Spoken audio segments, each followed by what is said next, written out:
This is William Tincup and Ryan Leary. We are podcasting from isolved's booth at SHRM 25 in San Diego. We got two wonderful guests on today. We're going to learn some things, right, Ryan? We are going to learn something. What are we going to learn? I don't know. What are we going to learn? We've got business intelligence. We've got sales and marketing. Oh, I love all this. We're going to learn about people heroes. Oh, yeah. A lot of stuff. Well, let's do something easy. Let's do, when you hear the phrase people hero, Thomas, what comes to mind? I think of people heroes as empathetic. That's a big word I would definitely pick out. So someone who thinks about the individual and places their needs above their own and tries to do what's best for the employee at every step of the way. I like that. I like that a lot. Well said. I was going to say empathetic, but Dang. I would New word. Stole my answer. what I would say on top of that then would be compassion, Yeah. right? And then a visionary. So, people within the human resource space, for example, they wear lots of different hats, right? They are here to take care of the employees, to recruit people, retain talent, dealing with multiple aspects within just complex family systems and healthcare and benefits and wages, etc. But then also working with the C-suite to make sure that there's a budget that's met. Protect the house. Right. The Yeah, first time, because you went empathy, compassion, and visionary. I think that's the first time we've heard Visionary's visionary. good. And compassion. I don't think we've heard compassion. We've heard empathy. Oh, yeah. Not Yeah. compassion. I don't know if most people can split the difference between the two. But visionary stuck to me because it's like people don't say that, or people haven't said that so far. They have not. No. So what do you got? All right. So, Matt, I'm going to start with you. So, we're talking about people heroes. We're talking about superpowers. I want to know what your superpower is. What is your HR superpower? Or just superpower. Or you're in sales. You're climbing so buildings. What are you doing? got a cape on. I would like to say X-ray vision, but I don't have that power. I'd like to have that power. Maybe when I was a teenager, especially. But 100%. I have a thermal scope, just so you can, no, you're good. My superpower is taking complicated topics to understand and make it relatable, and pulling in word pictures. We're in the insurance business, right? And we can drop initials and acronyms and complex talks. And if people can't understand what you're talking about, what have we done, right? So just simplifying complex matters in a concise basis. I love that. That's a great. I love that. Great superpower. Yeah. I thought you were going to say listening. That's where I thought you were going to go listening or active listening or something like that. But that was a much better More answer. creative than Active Much, talking. That was really good. much better answer. Thomas, yourself? What's superpower? Matt stole mine. So, This is the way it's going to be all show. oh no. Nostradamus. I can predict the future. Okay. Yeah, I'm pretty good at analyzing trends, and I'm good at making predictions. I had a background in some predictive analytics, so That helps. using data to make those predictions, I'm pretty good at that. So Nostradamus had made 11,000 plus predictions. Yeah, you only need one. Got four right. Oh, there you go. So, Ish. hey, he's on the board. This is basically what you're telling me. Well, the comparison, which is not a comparison, but a comparison, is Picasso. Picasso, over 11,000 works of art. Most people can only name 4 works. So There you go. there you go. Now, so you put those two together, it's quite interesting. I prefer Picasso only because I like art. And he went through different styles. He was one of the first. Evolved. To just, I'm going to do cubism now. Done.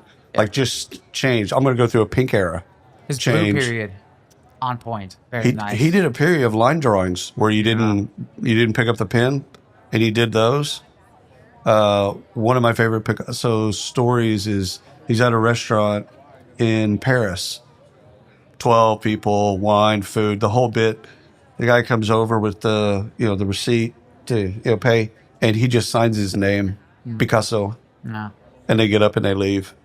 He was all out of Monet. Yeah.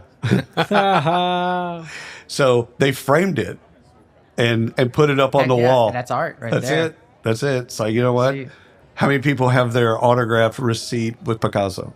Not many. So, all right. So we've done everything other than the moment in which you know that you've actually done something that matters. It's that transcendent moment. So why don't we start with you, Matt? What's that? There's got to be a moment in your career where you're like, okay, I did that right. So setting aside having kids and all of that, which is obviously the obvious answer there. Yeah. It'd be 20 years ago. Okay. When we, as an organization, pushed back against the current status quo with healthcare and recognized that employers and their employees were in a game that they could never win. Everybody else was making money off of their healthcare. A big party was being thrown between big insurance, big healthcare systems, big pharma. The employer and their employees were paying for the party. They just weren't invited to attend the party. Right? And so we kind of stepped in and stepped out on a ledge and disrupted the current status quo at great risk because we put our company on the line and fought against the big systems. And that's turned out very well for us and our clients. And everybody else had to pivot to where you were? They fought for a while, then they pivoted. And they're still pivoting. It's a big W. That is a huge That was 20 years ago? 20 years ago. And it's been a fun ride ever since. So this is like an initial catalyst. Yeah. To kick it off. That's always great to see the kind of a change in the system. It's hard. I guarantee the board meetings and the executive meetings, nothing was easy there. Because like, we're going to do what? We've been doing this a while. We're pretty good. We're making some money. But to actually put the employees central. Well, and the hero aspect of that, would just when it comes down to how it's positively impacting the American worker. Right. Right. Every year they get a raise, and then their healthcare costs go up, so that raise has been taken away. And then, meanwhile, their expenses continue to rise. Right. They can't afford their own health plan, but being able to put money back in their pocket, and then help companies maintain the solvency and the ability to actually make things better from a benefit perspective. That's the hero aspect. That's cool. Right. But I'll say I would love to say I had a cape on, right? But I didn't when we first whiteboarded this concept that's now called reference-based pricing. Right. I was the one going, no. We're crazy. No. We're crazy. Were you in sales at the time? Absolutely. Of course you said no. And like, we are out of our mind to do this. Stronger minds prevailed, and I was wrong. And What was the sell against you?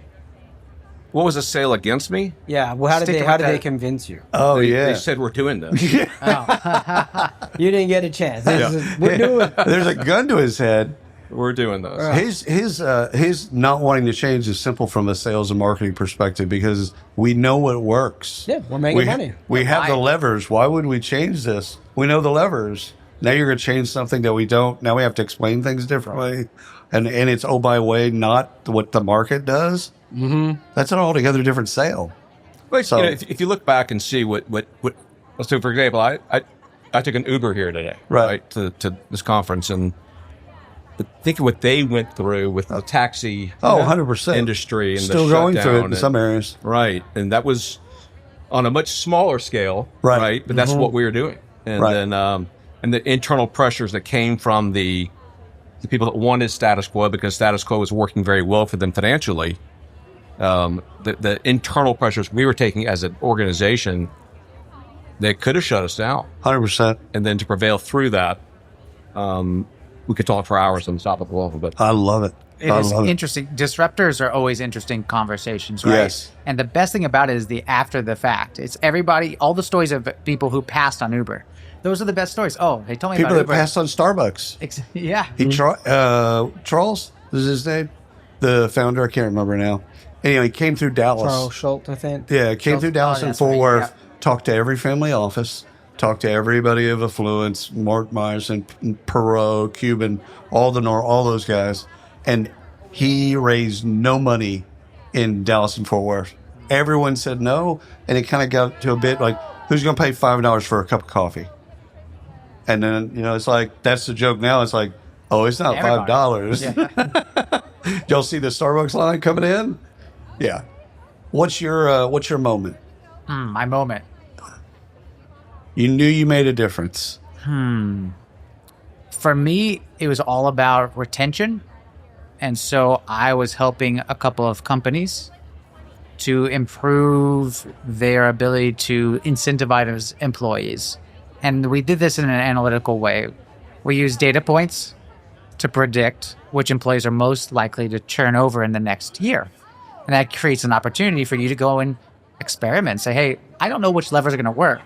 But now we're in a purely scientific realm where we can just say, hey, with this group, why don't we try to give them some praise? We're going to teach a manager to praise them. And we'll do one group private praise. We'll do one group public praise. We'll try, a $25 gift card. And this one group, you can have as many groups as you want. And we ran experiments. A/B testing. A/B testing, B, C, D. Yeah, just a whole bunch of tests. And what was great about this is we rolled this out with customers and internally at the same time. So when you're drinking your own champagne, it does taste sweeter. And what's great is we save people, reduced retention. Yeah. These incentives do work. It's the same thing, retention for employees, retention for customers. The longer you can keep them and keep them happy, It's trust. everybody wins. It all boils down to looking at them, saying, oh, you're a human, and then investing and saying, we trust you. Right. Simple little levers. Drops mic, walks off stage. This is excellent. Short and sweet. I love it. Thank you both for your time. I know you got crazy schedules and all that other stuff, but thank you for coming by and podcasting with us. It's been fun. Thank you. William, Alrighty. Brian, thank you very much for having me. And we're out.